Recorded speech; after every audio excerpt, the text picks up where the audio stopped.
Okay, I Can will. you hear me? You can hear me? Okay, cool. Yes.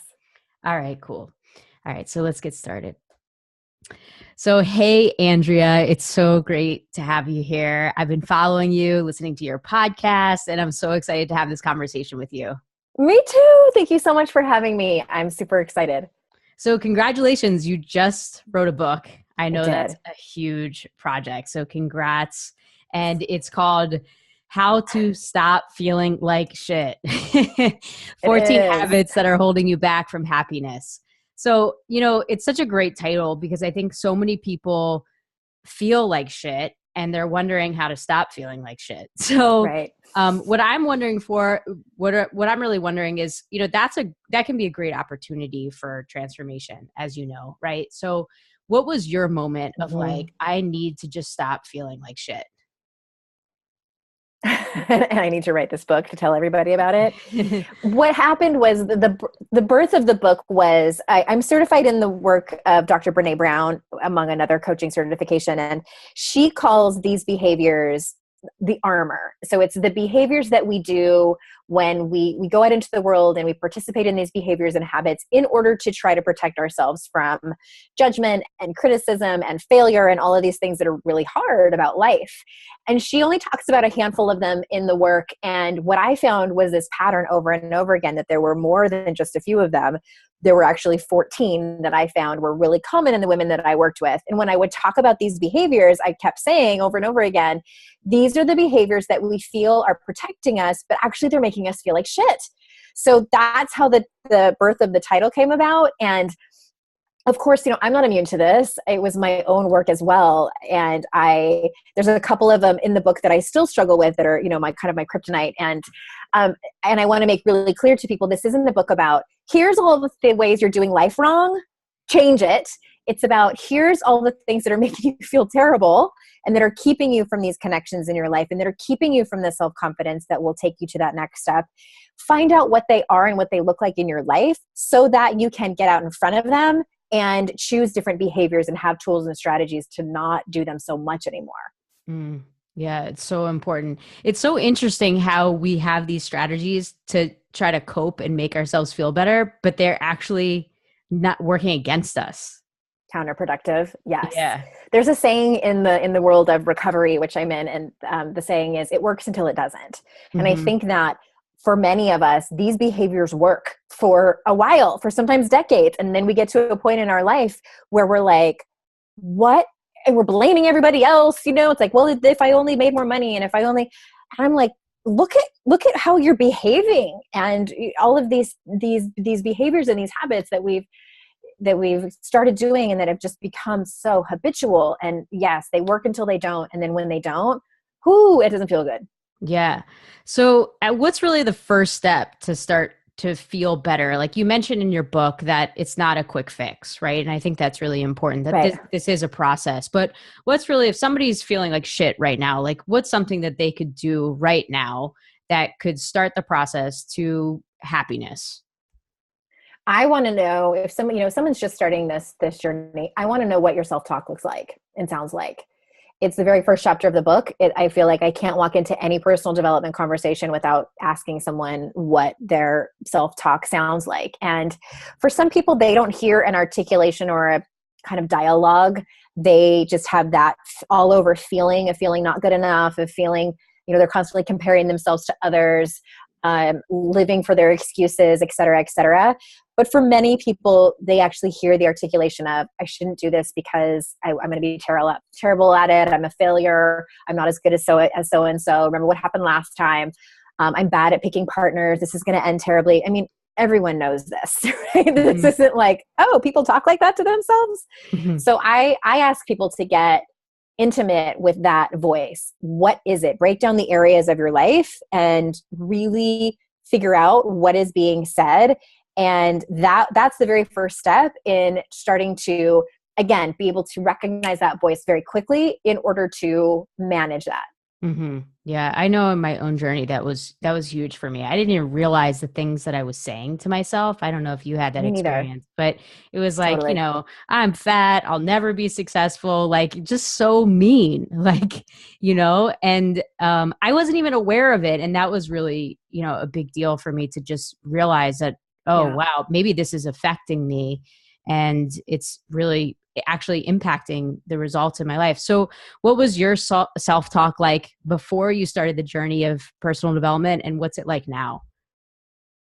When I was like you, like I was sitting in coach training, actually, it was 2007 when I first heard about it. And I was like, you mean to tell me that that voice in my head isn't my truth? Like I was dumbfounded. And back then it was heavily around perfectionism. And if I couldn't, if I looked perfect and acted perfect and then that was really my remedy for everything. And I tried to engineer my life. It was also, for me, it was perfectionism and control were like twin sisters. And if I could control everything about my life, including other people, they just needed to come around to the fact that they needed me to like boss them and, tell them what to do and how to behave and all of those things. And my God, it was exhausting. But that's really how it was. I had such anxiety all the time about looking bad in front of other people and what they thought of me, and trying to, again, like engineer my life to look a certain way so that I would avoid shame and criticism and judgment, and just the fear was palpable. It was, it makes me uncomfortable even to think about it, to be honest with you.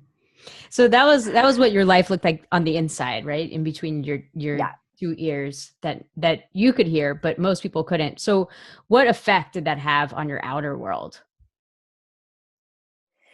Well, I mean, if you've ever been around someone who's a micromanager or control freak, you know that it can be kind of exhausting.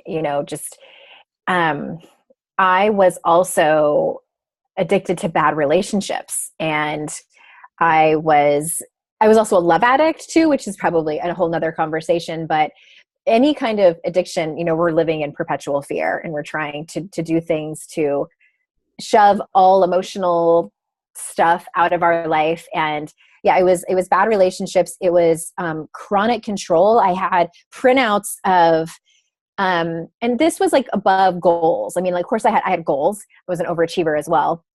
But I had it down to, like, when I was with my ex-husband, I was like, okay, this is when we're going to conceive our first child. This is when this child is going to be born. This is when we're going to buy our house. And I had it all mapped out by quarter, by season. And if there was any variation to that, if someone threw a wrench in my plans, then it was mayhem. So those are just a couple of examples of what it was like to live with me. It was Mm. fun. I'm sure it was really fun to be in a relationship with you. It was intense. I'll tell you that it was intense. And how did you have that aha moment? Like, what did that look like for you, where you realized that, oh, like this is really actually damaging my life and it's not Mhm. actually getting me the results that I truly desire and the happiness and fulfillment. And maybe some things on the outside looked good, but really having that Yeah. internal contentment. The whole thing is sort of a slow burn, if you will, of understanding all of that. And that thankfully was a lot of therapy and, personal development and workshops, reading, et cetera, et cetera. My first kind of drop kick into personal development, buckle up, this is quite a story. So my husband that I just mentioned, my first husband, we had been together for almost 14 years. We had been married for a couple of years at that point. We were planning on conceiving our first child, and he had an affair with our neighbor and got her pregnant and left me. It wasn't like, oh, I made a mistake and I want to try to work things out with you. It was, yeah, I finally got caught and I'm in love with this person and we're having a child, and bye. It was egregious. And then I entered pretty much immediately another relationship, which I had no business being in another relationship. I also entered a depression and met someone who lied about having cancer to cover up his opioid addiction. And I conned me out of thousands of dollars. I left my job and my apartment to move away with him, and that all fell apart. And in the introduction to the book, I tell the story of holding a positive pregnancy test in my hand. And I didn't have a place to live. I knew I ended up moving in with my sister and her family. And it was just humiliating, and like I was 31 at the time. So all my friends were like having babies and married. And it was just utterly, I was so ashamed of what I had tolerated in my life and what I had ignored my intuition to the absolute max in both of those relationships. And honestly, Anna, that was the time in my life where it was my fetal position on the floor moment. And I got up that day after the second relationship had fallen apart and I was pregnant. And I said, okay, like I am the common denominator in all of this, right? So there has to be something that I can do differently. So it was the first time I had ever taken responsibility for my life, not to put all the blame on me. Like, yeah, those guys did some kind of shitty things to me, but I had tolerated that. I even think that I attracted that in my life. I found matches to who I was at that time. And it was the first time I ever had, I was terrified of what I had to face, because I had to face all of this stuff, and also hopeful that I could change my life, that I knew that this was not where I was destined to be. Mm-hmm. And that's when I really dove headfirst into personal development and changed my life. Wow. That's a lot. It was. I know. Yeah. It really was. And so, you had these relationships and then you had this realization that like, whoa, the common denominator is me. Did you feel empowered in that moment as well? Like, wow, like if I recognize that I'm responsible, I can actually change this. Was there any? I had moments of it. I wouldn't say it was like I stood up and was like, going into like warrior position, but warrior pose, I should say. I had moments of empowerment and hopefulness, but for the most part, it was sort of like I was in survival mode in those first few months. I was going to have a baby, and I'm like, oh my God, I'm single. I need to find a job. I need to find a place to stay. Am I going to get paid back for all this money that I'm out? And just, it was kind of like how am I going to survive the next day? And then it was really, again, slow over time. The more I started to learn about all of the stuff that I had shoved underneath the rug for so long, that's when I started to feel empowered, was, oh, it doesn't have to be like this. There are other tools and strategies. I struggled with chronic anxiety for so long. It was like, then it was cognitive behavioral therapy and EMDR for trauma and all of these things. I'm like, oh, there's a lot of actual resources out there to not feel the way I do. Because I was constantly looking at other people, mainly men in relationships, to try to fulfill me and fix me. And when really it was my responsibility. I'd never even fathomed that before. And so what happened? Did you have your baby? I did. He's 10. He's 10. Okay. And then what? Like, how did you start to put these pieces together? Because now your life is totally different. And you're also inspiring others to really take charge and create a happy life on their terms. So what happened after you had your baby? And can you tell us a little bit about how you started to put the pieces together? Yeah. Well, I think a couple of important things that happened were when he was 4, I got sober. So I had struggled with, big shocker. I was a perfectionist and struggled with control. I was codependent for a long time. And I was also a love addict. So when he was a baby, I started to get help for that. And it's really interesting. When I look back on that, I realized that my drinking picked up when I started to move past the behaviors of codependence and love addiction. And my drinking just took its place. We addicts tend to trade in one for the other. And when he was 4, I realized that I needed to get sober. My dad had gotten sober when I was 18 and had 20 something years of sobriety before he died. And I knew that I knew what my path was for me if I kept drinking at a very high bottom. And basically what that means is like, I didn't have any DUIs. I wasn't arrested. I wasn't humiliating myself at the bars. But I knew I needed to get sober. And when I did that was really, and I talk about this in the book, there's a chapter on numbing and a chapter on being strong. And they're both about feeling your feelings and actually facing a lot of the emotional stuff that we all have as humans. And I had never done that before. I didn't have the language for it. I didn't know what it looked like. And I didn't have the tools or strategies or coping mechanisms. And in 2011, when I got sober, all the stuff that I had been shoving underneath, it was like, everything from a date rape that happened when I was 20 to my parents' divorce to my divorce. I kind of half joke that it exploded in my face, and that kind of took me by surprise. So those first couple of years in sobriety were huge turning points and learning for me to actually feel my feelings without running to a bottle of wine or work or shopping or anything that I could pick up at the moment. So those were huge, and still continue to be. Yeah, I can only imagine, right? Like really just sober looking at your life. I'm sure you see things that you never saw before. But I'm curious about your career at this point, right? So, you've had so much going on and you're also dealing with so much emotional stuff. How are you managing your career and what were you doing at that time? It was very messy. I had 2 babies at the time. So I met my current husband, Jason, and we had a baby, and he adopted our son. And in 2011, I had just launched Your Kick-Ass Life not very long before that. And it was, I was quiet about my sobriety for the first year, and in order to be able to keep it sacred and concentrate on it. Mm-hmm. And then it was about not very long after I got sober, I decided to write my first book. And so that happened. And I'm not sure if I'm answering your question, but it was, I'm very open about all of my stuff, clearly. And my audience, I had a blog before I had a podcast. Like I talk about pretty much everything, and they've kind of come on this journey with me. I mean, I'm not talking about the same things today that I used to.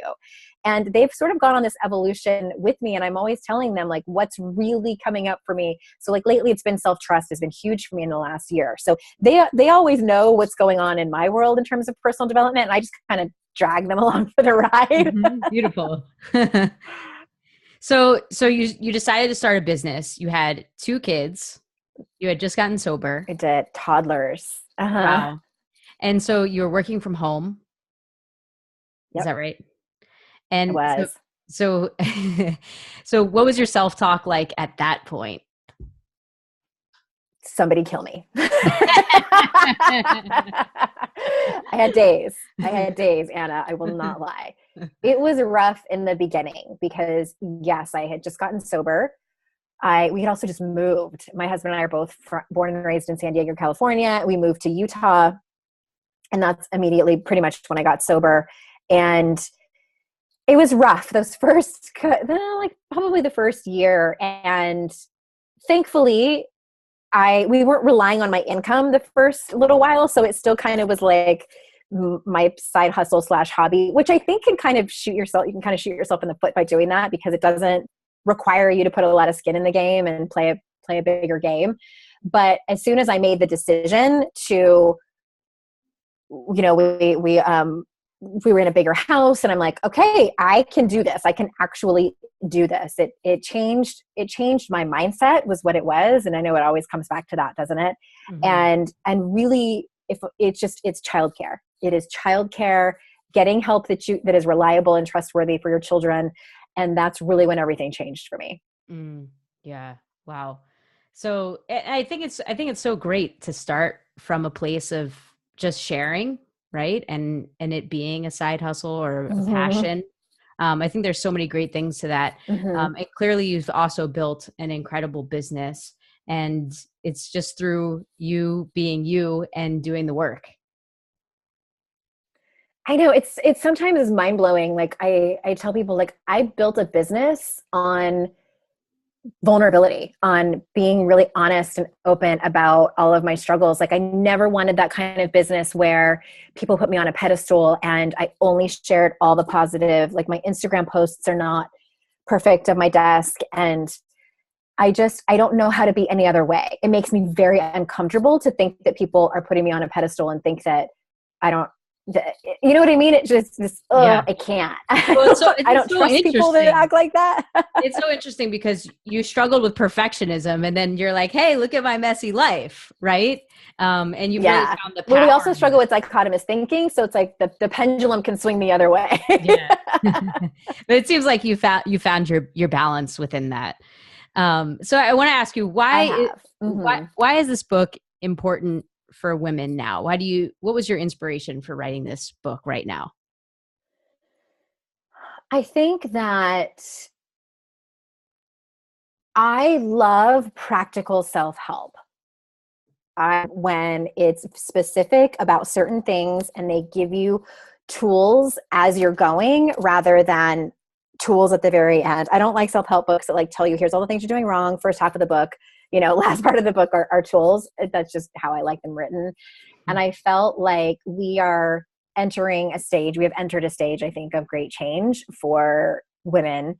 And it's time. I think more and more women, I don't think people are as embarrassed anymore to be in the self-help aisle of Barnes and Noble and bookstores as they used to be. And I think that I'm so incredibly honored and happy to be able to write books. People tell me they love my books because they're easily digestible and I write like I talk. They feel like they're talking to like their older sister or their friend or, very casual therapist, some people say. So I wanted this book now for women to reclaim their life and take their life back. I did have that experience reading your book that I just felt like, first of all, you're such a great writer and it does feel like you're talking in a very easy way to understand and digest. And that makes it so much easier to apply, like, because it can get kind of complicated and, there's so many layers to it. Clinical. But yeah, you do a really good job at really keeping it simple and actionable so that, you can easily apply it to your life. So I want to ask you another question around shame. And what does shame have to do with the 14 habits? It's kind of a buzzword these days, isn't it? And like I mentioned, I'm certified in Dr. Brene Brown's work. And for those people that don't know her, she is a shame researcher and she's written several books. And what I heard from my audience is some of them would say things like, I don't feel like I have a lot of shame. I resonate with all the other things that you say, but I don't walk around feeling ashamed. So I don't understand how it applies to my life. And yeah, I hear that. Like, I don't walk around feeling ashamed either. But if you're engaging in any of the behaviors, and so just to name a few of them, they're like we've been talking about: perfectionism, inner critic, people pleasing, self-sabotage, control, isolating and hiding out, numbing out, overachieving, blaming, comparison. These, if you're engaging in any of those, you are doing it in an effort to run from shame. So shame is basically like yelling out the rules, and how that actually manifests are those behaviors. So that's how shame is in charge of your life. Kind of one of those things where people are like, I don't think I want to talk about shame. I don't mind talking about it. It's never really comfortable for people. So, I'm trained to hold space for those stories and those experiences for people. But I think that it can be life-changing, Anna, to know what your shame triggers are. If you're having any negative self-talk, that's shame manifested. That's it right there. So if you know what your triggers are, again, you can get out in front of them, and it's not about like totally eliminating the triggers and, like dodging them. It's about knowing quickly when you're in it so that you can go, oh, okay, now I know what's happening, and speak kindly to yourself and share your experiences with people you trust and do things that allow you to be more resilient. Okay. So I want to ask you this question because, it's nearly impossible, and I could be wrong here, but it's nearly impossible to be like totally free of any of that stuff. Right. Like, I agree. Right. Mm-hmm. So there's the other side of it where the perfectionism can show up, right? Where it's like, oh, like I have to be thinking positively all the time, and then beating yourself up because you're not thinking positive all the time. So there's layers to it. Do you know what I'm talking about? Yes, very much. Yeah. Yeah, I call that the ultimate ass kicker, when you beat yourself up for beating yourself up. Mm. And I see perfectionism a lot in personal development because I work with a lot of overachievers, and they walk in, whether they're taking a class of mine or they're podcast listeners or my clients, and they're like, okay, when they're ready, they're ready. And I mean, I swear these women show up with their pens and their notebooks and they're like front of the room asking questions. They want to get an A. And the truth is that it's not linear. It's not like you get a quiz and you mark all the right answers, or you go out into your life and face bosses and partners and other moms and all these people in your life that you don't have any control of how they're going to react or if they're going to judge you or not. And we don't know. The world is very uncertain. And there's no way to get an A in personal development. I'm sorry, trust me, if there was a way, I would have done it. I would have had a 4.0, but it's not. And I screw up and have to circle back with people and apologize to my children or my husband or my best friend, or every once in a while I screw up with a client and have to clean things up. And it's the way that life is. We are not immune to these behaviors. We're not immune to shame. We're not immune to negative self-talk. And I want to make that very clear. And I talk about that in the introduction of the book, that it's really, for sake of a better word, it's all about self-awareness and knowing what is going on, turning the lights on. Yeah. And self-awareness is not that easy because, we don't have a lot of practice in it until we start on the journey of becoming more self-aware. And sometimes, we can't even see certain parts of ourselves, which is why it takes, somebody else to help you see kind of where your blind spots are. Mm-hmm. Yeah. And it's funny. I started to realize that there might be some stuff for me to look at in my relationships when I had multiple partners tell me the same things about me. At first it was like, you're just a jerk. And then I was like, oh, where does this sound so familiar? Where have I heard this before? And it was that I have really high expectations. And I would hear things like, you give no room for mistakes from me, but yet you still make mistakes. And that's not fair. And I'm like, no one wants to be told that, right? Like, it's the worst.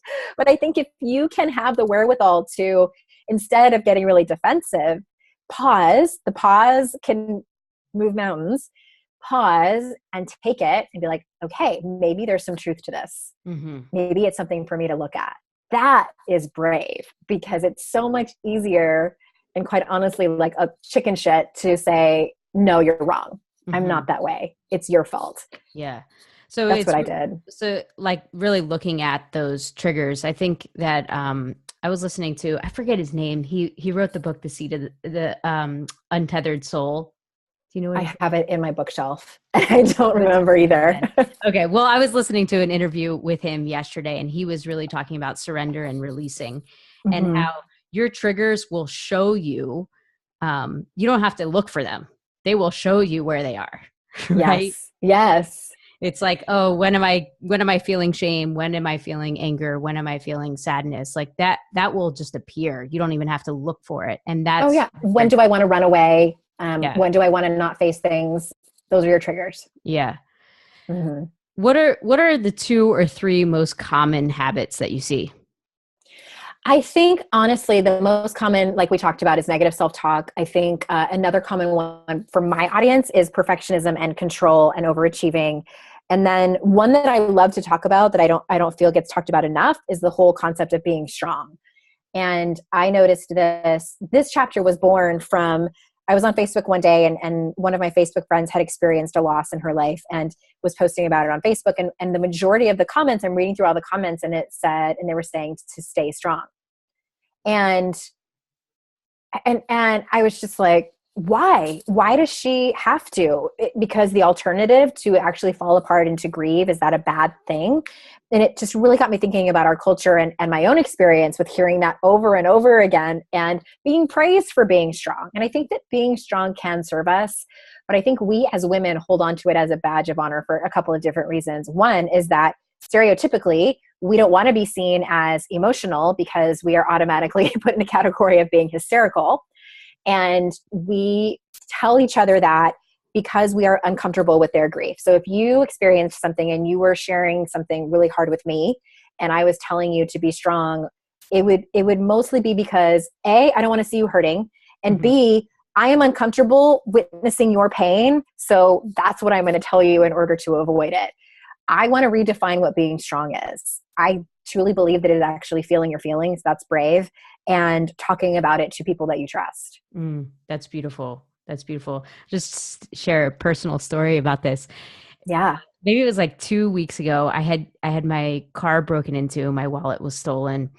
And I had some things that I wanted to return to Lord and Taylor, and I was just tired. I didn't have my wallet.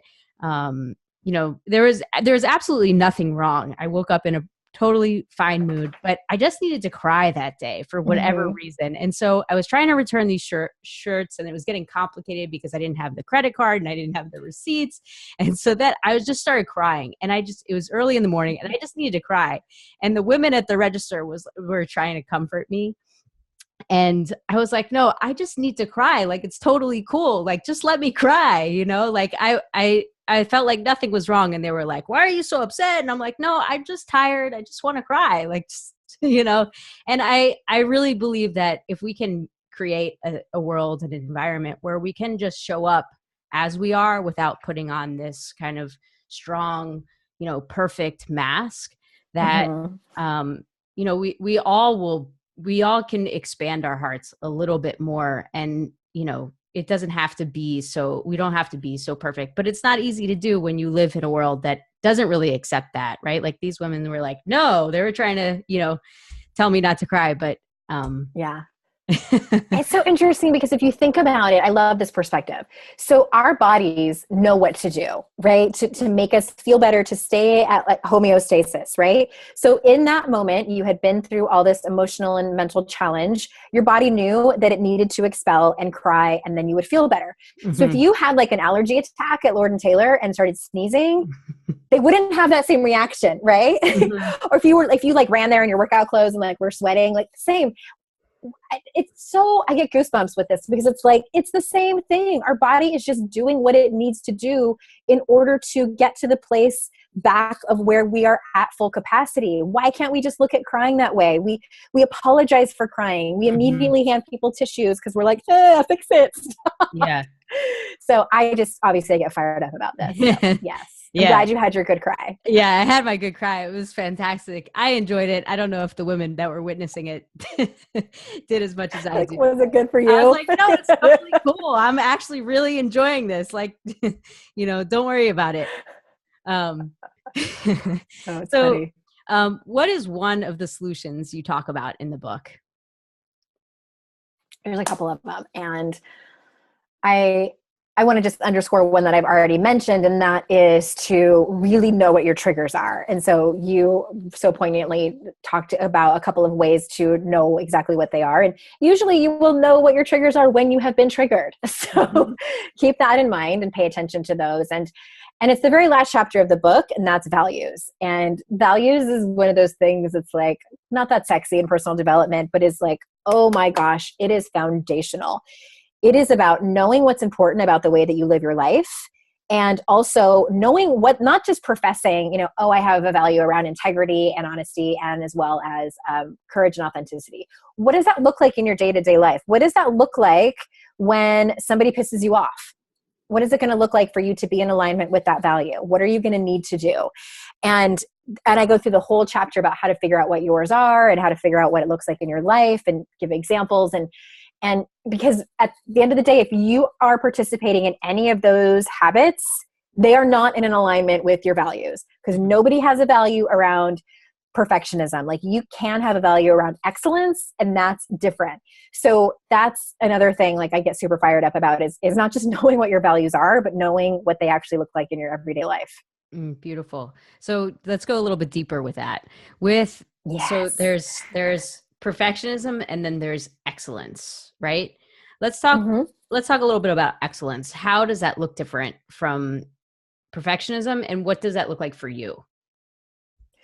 So perfectionism is doing things and achieving and looking a certain way in an effort to engineer how other people perceive you. Excellence is doing things so that you feel proud of how you are showing up in your life. And I don't think anybody feels proud of how they're showing up in their life if they are struggling with insomnia and anxiety and health issues and IBS, because they are killing themselves in the name of perfectionism. And for me, that's what it looked like. I struggled with chronic anxiety. I had high blood pressure. I had insomnia that would come and go in and out of my life. And I would have these like episodes of rage too, because I was a very poor communicator. And it was because I wanted my life to look a certain way. I was so I was so caught up in how other people perceived me because that is how I validated myself and felt love and connection. Mm. And that again goes a little bit deeper, but I think at the end of the day, that's what it is for most people. They want to be loved. All of us do. We want to be loved, and we want to have intimacy and connections and trust with other human beings. And that is where perfectionism comes in, because we make up, usually unconsciously, that in order to get those things, that we must be perfect human beings. Mm-hmm. And so when it relates to being an entrepreneur, right? There can be this idea of, kind of striving and proving and, all these The hustle. yeah, you know what I mean? So how do you balance that in your own life between like achieving and excellence in your business without it being like this kind of, where you're putting your own health on the line and things like that? Yeah. I think I had such a big crash and burn, honestly, Anna. Like, I know that I will never go back there. And also, for the sake of transparency, I have a really great team that really drops balls that I or picks up the balls that I drop. So I'm really lucky in that way. But I've had moments, to be totally honest, where I have swung the pendulum the other way, and I've just been like, screw it, like this is good enough. And then I look at it later and I'm like, that was pretty crappy. And I could have shown up a little bit better for that. Like, and I was doing it all in the name of like, done is better than perfect. And I think that the internet and social media more specifically has made compare and despair such a chronic condition for so many people. And it's so easy to fall into the perfectionism rabbit hole when you are online and comparing yourself to people in your industry and making up stories about their life, which half the time aren't even true. So it's about paying attention again, because this goes back to triggers. I know what my triggers are. Instagram is one of them. And I talk about that in the book. I had to go on this unfollow frenzy and in order to stay in my own lane. Yeah. Yeah. I find it challenging myself to manage social media and my business, because there's such a big part of me that wants to be removed from all of that noise. And then Yeah. just feeling like I kind of have to be, and like I have a lot of mental noise around how to manage it. So I take it in strides and, know when I need to step on the gas and step on the brake without Yeah. I having mean, like even just rules. taking like a 2 or 3 day break from social media. It's like, I think so many of us think like, oh my God, my whole business is going to fall apart. I've had people on social media that I follow and they're like, I'm back. I took a week break and I thought, like, and I'm like, I didn't even know you were gone. No one notices. Yeah, it's No so one true. notices No one notices. except us.